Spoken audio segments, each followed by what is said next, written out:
Book 2, The Life, Travels, and Books of Alexander von Humboldt. Chapter 1. The Sea. At sunset on the third day they saw from the masthead an English convoy sailing along the coast, and steering towards the southeast. To avoid it they altered their course. From that moment no light was allowed in the great cabin, for fear of their being seen at a distance. Humboldt and Bonpland were obliged to make use of dark lanterns to examine the temperature of the water.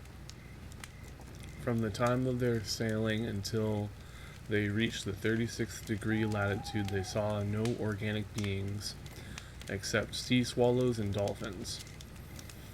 They even looked in the vein for seaweeds and mollusca. On the sixth day, however, they entered a zone where the waves were covered with a prodigious quantity of medusae. The sea was nearly calmed, but the medusae were bound towards the southeast with a rapidity 4 times greater than that of the current. Between the island of Madeira and the coast of Africa, they had slight breezes and dead calms, which were favorable for the magnetic observations that had occupied Humboldt during the passage. The travelers were never weary of admiring the beauty of the nights. Nothing could be compared to the transparency and serenity of the African sky. They were struck with the innumerable quantity of falling stars which appeared at every instant. The further progress they made towards the south, the more frequent that was this phenomenon, especially near the Canaries. 40 leagues east of the island of Madeira, a swallow perched on the topsail yard. It was so fatigued that it suffered itself to be caught by the hands. The Pizarro had orders to touch at the island of Lancerota, one of the 7 great Canary Islands, and at 5 in the afternoon of the 16th of June, the island appeared so distinctly in view that Humboldt was able to take the angle of altitude of a conic mountain, which towered majestically over the other summits. The current drew toward them the coast more rapidly than they'd wish. As they advanced, they discovered that at the first island of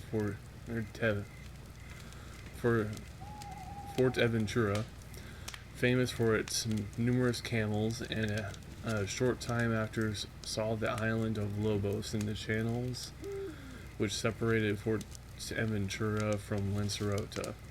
They spent part of the night on deck. The moon illuminated the volcanic summits of Lancerota, the flanks of which, covered with ashes, reflected a silvery light.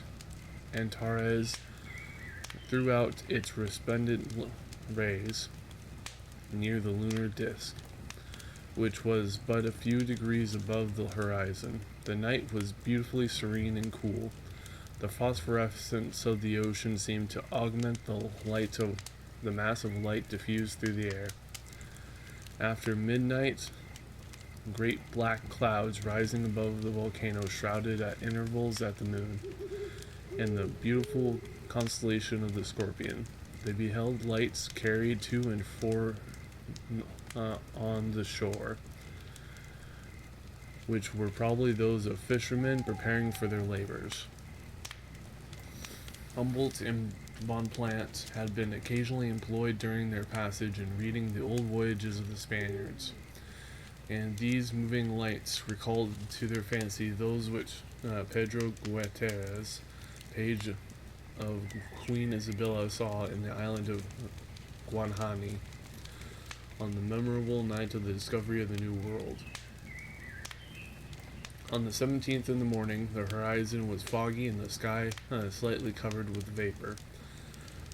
The outlines of the mountains of Lancerota appeared stronger. The humidity, increasing the transparency of the air, seemed at the same time to have brought the objects nearer their view. They passed through the channel which divided the Isle of Alangranza from Montafia Clara, taking soundings the whole way, and examined the archipelago of small islands situated northward of Lancerota. In the midst of this archipelago, which was seldom visited by vessels bound for Tenerife, they were singularly struck with the configuration of the coasts. They thought themselves transported to the Uruguayan mountains in the Vicentin, or the banks of the Rhine near Bonn. The whole western part of the Lancerota bore the appearance of a country recently convulsed by volcanic eruptions. Everything was black, parched, and stripped of the vegetable mold. They distinguished with their glasses stratified basalt in thin and steeply sloping strata. They were forced by the winds to pass between the islands of Alangranza and Montifa Clara, and none on board the Pizarro had sailed through this passage. They were obliged to be continually sounding. From some notions which the captain of the Pizarro had collected in an old Portuguese itinerary, he thought himself opposite to a small fort situated north of Teguisa, the capital of the island of Lancerota. Mistaking a rock of basalt for a castle, he saluted it by hoisting a Spanish flag and sent a boat with an officer to inquire of the commandant whether any English vessels were cruising in the roads. He was not a little surprised to learn that in the land which he had considered a prolongation of the coast of Lancerota was the small island of Graciosa, and that for several leagues there was not an inhabited place. Humboldt and the bomb plant took advantage of the boat to survey the land, which enclosed a small bay. The small portion of the island which they traversed resembled a promontory of lava. The rocks were naked, with no marks of vegetation and scarcely any of vegetable soil. They re-embarked at sunset and hoisted sail, but the breeze was too feeble to permit the Pizarro to continue her course to Tenerife. The sea was calm, a reddish vapor covered the horizon and seemed to magnify every object. In this solitude amidst so many uninhabited islands, the travelers enjoyed for a long time the view of rugged and wild scenery. The black mountains of Graciosa appeared like perpendicular walls 500 or 600 feet high. Their shadows thrown over the surface of the ocean gave a gloomy aspect to the scenery. Rocks of basalt emerging from the bosom of the water wore the resemblance of the ruins of some vast edifice, and carried their thoughts back to the remote period when submarine volcanoes gave birth to the new islands or rent continents asunder. Everything which surrounded them seemed to indicate destruction and sterility, but the background of the picture, the coast of Lancerota, presented a more smiling aspect. In a narrow pass between two hills covered with scattered tufts of trees, the marks of cultivation were visible. The last rays of the sun gilded the corn ready for the sickle. The captain of the Pizarro endeavored to get out of this bay by the pass which separated Alagranza from the Montafina Clara, and through which he had easily entered to land at the northern point of Graciosa. The wind having fallen, the currents drove the vessel very far. A rock on which the sea broke with violence, and which was noted in the old charts under the name of Hell or Inferno. Examined at the distance of 2 cable lengths, this rock was found to be a mass of lava filled with cavities and covered with scoriae resembling coke.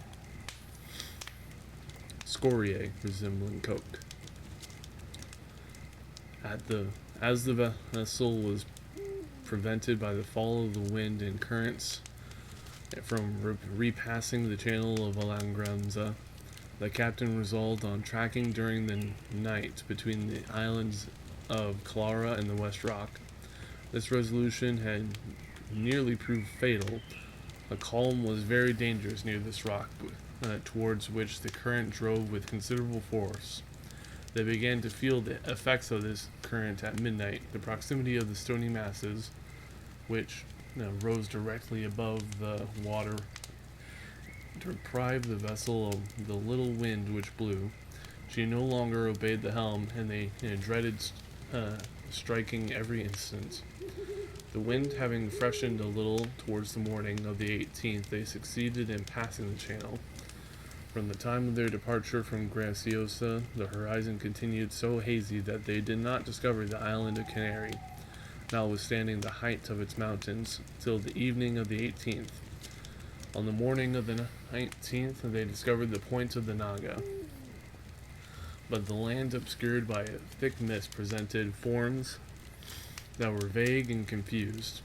As they approached the road of the Santa Cruz, they observed that the mist, driven by the winds, drew near to them. The sea was strongly agitated, as it most commonly is in those latitudes. The vessel anchored after several soundings, for the mist was so thick that they could scarcely distinguish objects at a few cable distance. But the moment they began to salute the place, the fog was instantly dispelled. The peak of tide appeared in a break above the clouds, and the first rays of the sun, which had not risen yet, illuminated the summit of the volcano. Humboldt and Bonpland hastened to the prow of the vessel to behold the magnificent spectacle, and at the same instant 4 English vessels lying to and very near the stern.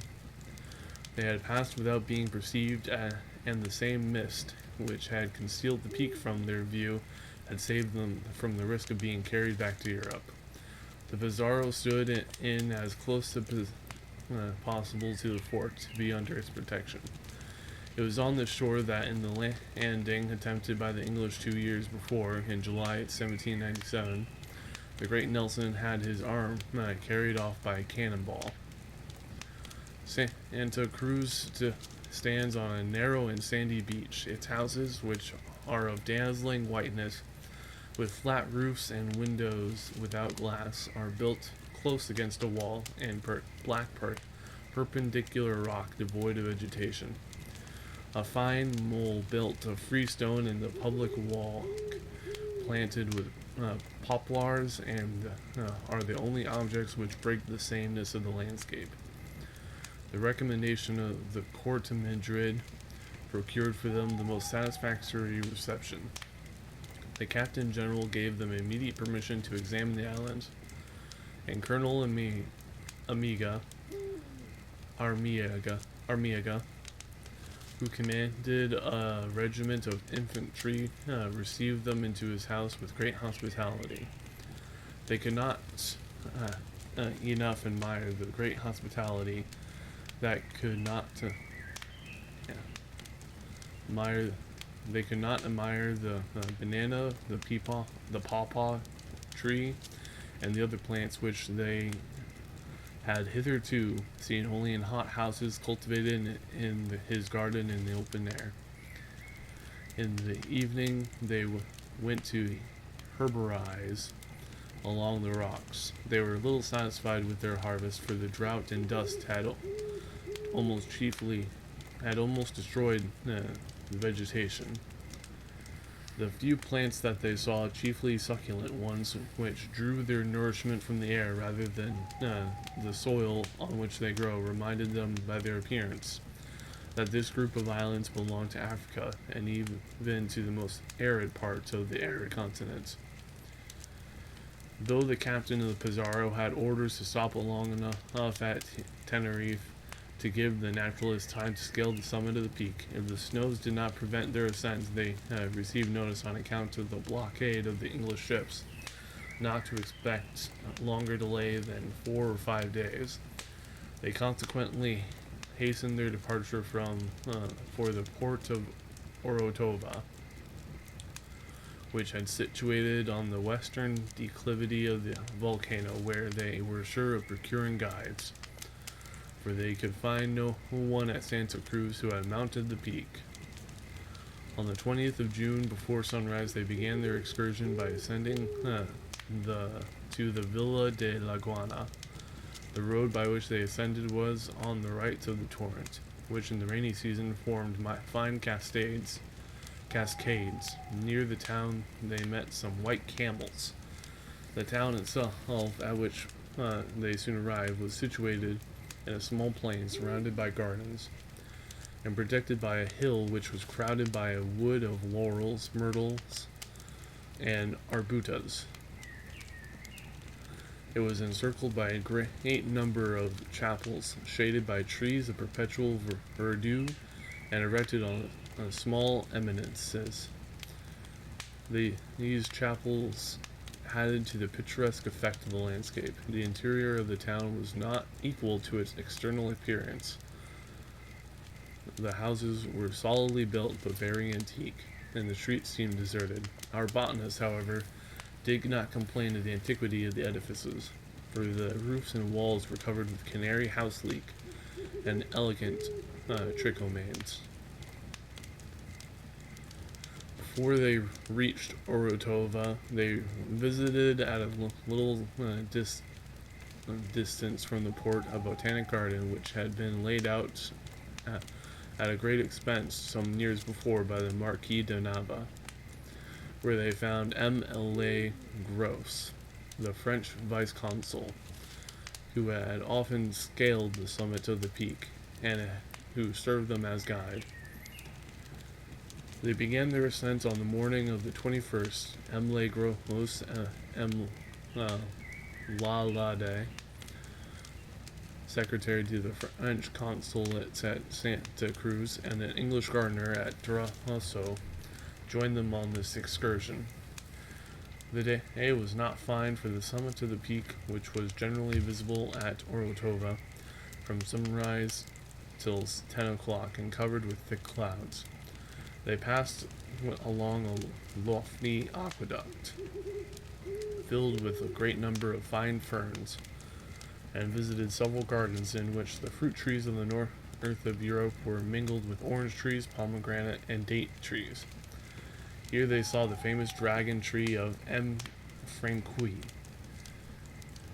Although they had been made acquainted with it from the narratives of many travelers, they were not the less struck with its enormous magnitude. They were told that the trunk of this tree, which is mentioned in several ancient documents, was as gigantic in the 15th century as when they saw it. Its height appeared to them to be 50 or 60 feet. Its circumference near the roots was 45 feet. The trunk was divided into a great number of branches, which rose into the form of a candelabrum, and were terminated by tufts of leaves. On leaving Orotava, a narrow and stony pathway led them through a beautiful forest of chestnut trees to a site covered with brambles, some species of laurels, and a arborescent heaths. The trunks of the latter grew to an extraordinary size and were loaded with flowers. They now stopped to take in the provision of water under a solitary fir tree. They continued to ascend till they came to the rock of La Gata and to Portillo. Traversing the this narrow path between two basaltic hills, they entered the great plain of Spartium.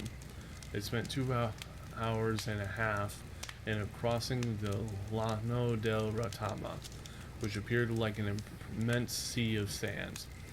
As far as the rock of Gata, or the entrance of the extensive Llano del Ratama, the peak of the Tenerife was covered with beautiful vegetation. There were no traces of recent devastation. They might have imagined themselves scaling the side of some volcano, the fire of which had been extinguished but for centuries. But scarcely had they reached the plain covered with pumice stone when the landscape changed its aspect. At every step they met with large blocks of obsidian thrown out by the volcano,